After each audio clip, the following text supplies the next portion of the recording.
Queridos irmãos e irmãs, é uma honra poder falar com vocês, deixar algumas palavras novamente aqui com vocês. Eu queria só deixar um pensamento hoje. Na verdade, esse pensamento é um dos melhores conselhos que eu já recebi sobre como ajudar meus filhos, como ajudar, como ser um melhor pai, como ser um melhor marido. E ele veio do nosso presidente da Estaca, o presidente Red. Ele nem me passou isso em forma de conselho, a gente estava conversando sobre alguns jovens e eu estava elogiando alguns jovens e ele falou essa frase muito simples que eu adotei como conselho. Ele falou basicamente o seguinte, ele falou que tenta ser com os filhos dele como ele era com os jovens dele quando ele era bispo. É basicamente isso, ele tenta ser com os filhos dele do jeito que ele era quando ele era bispo, com os jovens que ele cuidava. Foi isso, foi bem simples, mas esse ensinamento, esse comentário dele me plantou uma ideia bem poderosa na mente. Eu comecei a avaliar como que eu era como bispo, ou como eu tentava ser como bispo, e como eu era como pai, como eu era como marido, e como tentava ser como pai, como marido.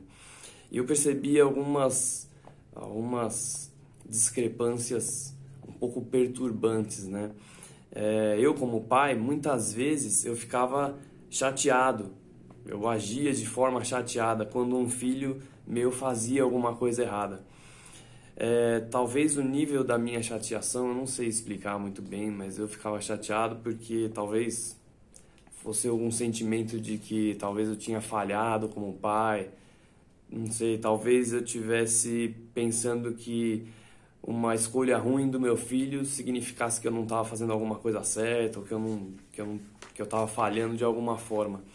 E eu comecei a pensar que um bom bispo, quando um membro chega e fala que fez alguma coisa errada, ou quando ele descobre que um membro fez alguma coisa errada, ele não enxerga uma derrota, ele não enxerga uma falha dele como um bispo. Um bom bispo, ele não enxerga isso como uma coisa definitiva. Não quer dizer que as coisas acabaram. Um bispo dedicado enxerga simplesmente um filho amado de pais celestiais, uma pessoa valorosa, importante, que deve ser ajudada e nutrida com amor e doutrina pacientemente. Como pai, muitas vezes eu sentia a necessidade de repreender meus filhos quando eles chegavam e falavam que fizeram alguma coisa errada. Mesmo que eles estivessem demonstrando arrependimento, tristeza, remorso, eu achava que eu devia agir com firmeza, com dureza, e enfiando bronca, ensinamentos e um monte de palavras goela abaixo deles, lições de moral.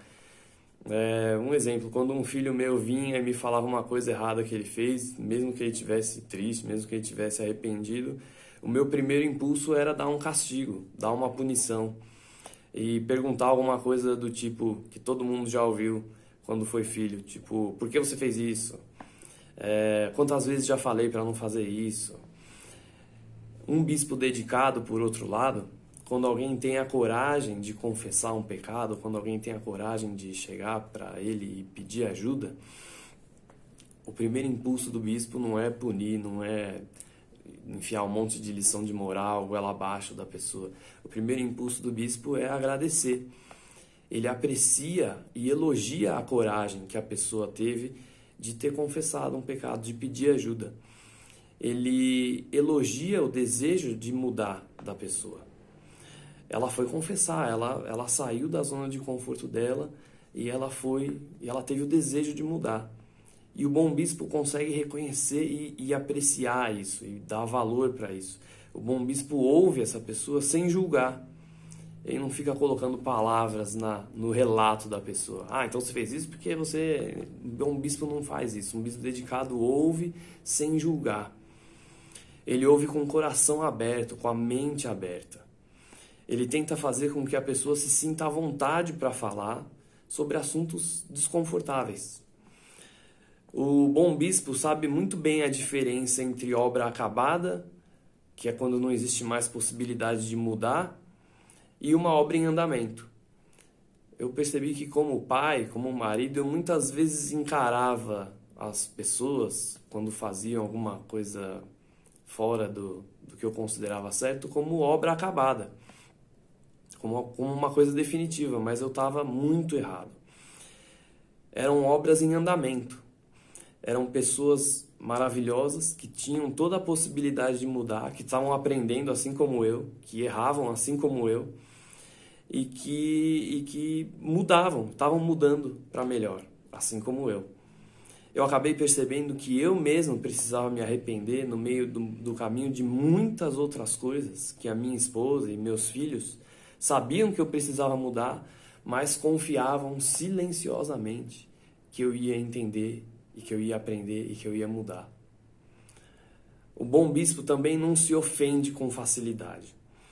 Na verdade, é muito difícil ofender um bispo que se esforça ao máximo para guardar os mandamentos. Não deveria ser assim entre maridos e esposas, pais e filhos, filhos e pais, irmãos. Um bom bispo também se esforça para falar com o Espírito em todas as ocasiões. Quando alguém chega e pede ajuda para um bom bispo, ele fica muito preocupado em não dar um conselho que vem da cabeça dele, mas dar um conselho que vem do Senhor. Doutrina e Convênios diz: se não receberdes o Espírito, não ensinareis. Um bispo dedicado leva essa escritura a sério. E eu percebi que um pai dedicado deveria levar essa escritura a sério. Um marido dedicado deveria levar essa escritura a sério.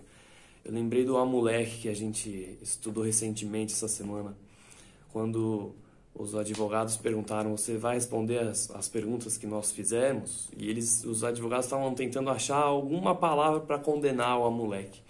E o Amulek falou: eu vou responder as perguntas que vocês disserem de acordo com o Espírito, eu não vou dizer nada que seja contrário ao Espírito do Senhor. Eu acho que essa é a atitude de um bom bispo dedicado, eu acho que essa é a atitude que um pai deveria ter, um pai dedicado, um pai que se esforça para guardar os mandamentos, um marido que se esforça para guardar os mandamentos. Enfim, essa única frase que eu ouvi do presidente Hatch mudou e tem mudado completamente o meu jeito de agir com meus filhos, o meu jeito de agir como pai, como marido. E eu fico muito feliz de ter recebido esse conselho e eu queria passar para cada um de nós esse mesmo conselho, com toda a humildade. Em nome de Jesus Cristo. Amém.